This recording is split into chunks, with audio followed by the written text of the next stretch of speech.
Hey, what's up, guys? Yo! We're having a lot of fun here. Lifestyle investing, where we invest based off our lifestyle to build that future lifestyle. Yeah. Good time tonight with Ludimir, Mike, myself, Fernie.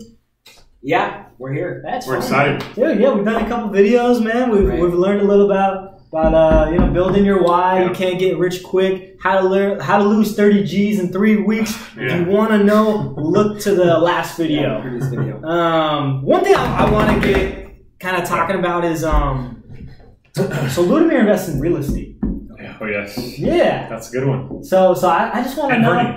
Yeah, but we're talking about you. Okay. Yeah, Right. I'm just Bernie. I'm on the side. So real estate investing.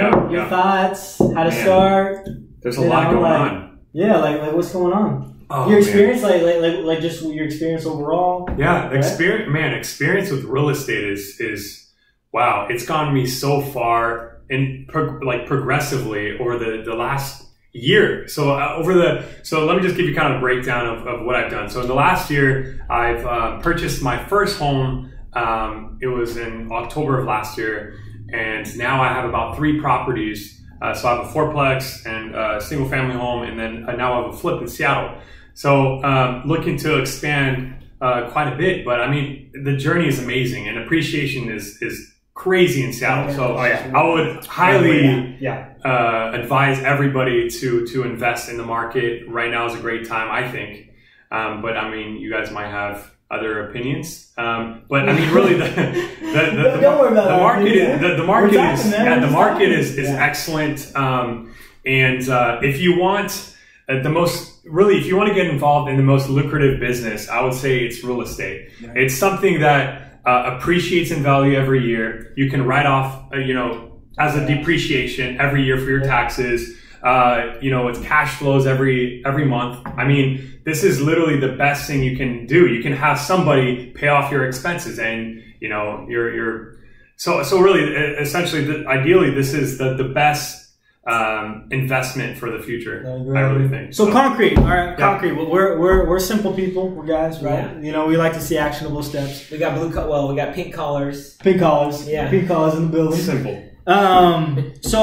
Ludimir, I'm 19 years old, right? I'm going to college right now. I don't got much money, but I hear your excitement, man. Yeah. I love this excitement. I want to make all this money like you do. Yeah. What do I do, man? Yeah. So I mean, if you're 19, I started last year, so I still feel as though I started pretty young. Early 20s. Let's say early 20s. So 23 is when I started. So I didn't have that much money either, but society tells me I need 20%. I need a large portion of cash in order to invest. That's not the case. I mean, if you look at it right now, FHA loans, you only need 3.5% down. So I purchased a $150,000 loan, a house, for $8,000 down. So I got that money back. So for people that are looking to invest, I mean, one, you have to have a steady job, otherwise the banks won't lend you money. And I mean, all about that. So if you have a steady job, or maybe your parents have a steady job and you have some extra cash that you've accumulated over the years, I would highly suggest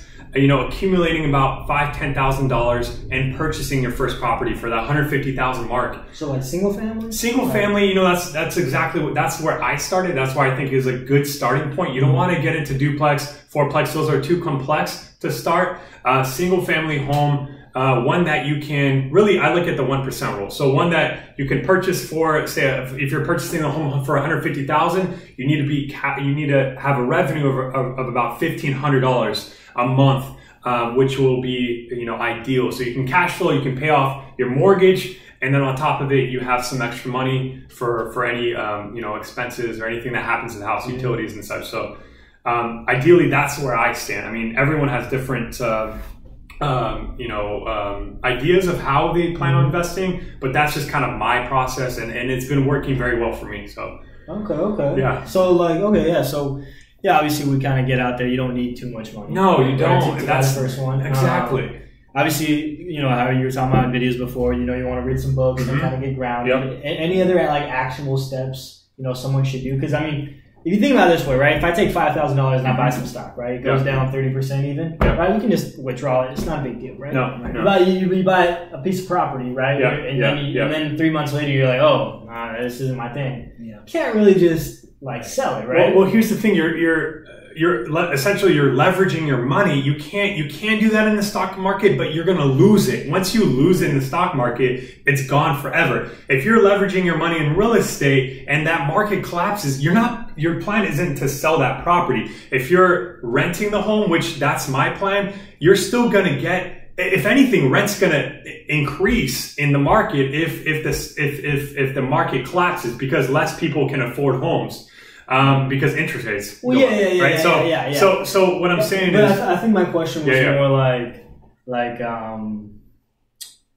because one of the things about real estate is once you're kind of in it, you're kind of in it. Yeah. Right. There's not an easy exit. Right. Of course. When you sell a property, there's the realtor fees. There's, holding costs. Some things that are causing it to be painful to get rid of. Sure. Exactly. Or you might have to bring up another $10,000 in cash to actually sell the property. Of course. But so you don't want to get stuck in that situation. Which what I tell people in real estate, just overall, like if you're investing in other stuff, like it's easy to get out. Real estate, it's kind of one of those investments where it's like you got to be in it for the long run. That's what I'm saying. So again, like you were saying, you have to stay in for a long run. If you plan on making a quick buck, real estate's not for you, especially in this hot of a market. Maybe if the market cools down, but still then it's too much of a risk. Right, because you think if you're trying to make your equity to parlay it, well, you're already losing because the houses have gone up. So it's kind of hard to do that. Exactly. Right, yeah. Exactly. So figure out, step number one is figure out your strategy. Are you in it for the short term, long term? If you're in it for long term, then real estate would probably be ideal, even in the market collapse. Short term, don't invest in real estate. There's plenty of other things that you can invest in, per se. So there's small businesses you can invest in. So that's not an option I have looked into. But there's literally they look for there's sites that actually ask you for the X amount of dollars for X amount of percentage per year. So that's another option. Funding, and I've done some private lending. So okay, exactly. And then one more thing I'll just tag on there. I know we're kind of over time right now, but 19-year-old trying to buy a house, just make sure you got at least one credit card that you're making payments on. FHA, you just need 12 months. Get that down payment. Maybe get a cosigner. Get a good credit score. You're right. Yeah, get a good credit score. Yeah, it's awesome. That's ideal. Keep payments on time. No matter what, pay your payments on time. Love that, man. 7.5 minutes of pure knowledge. I hope you guys go back and watch it again. But till the next time, this is Lifestyle Investing. Thank you, guys.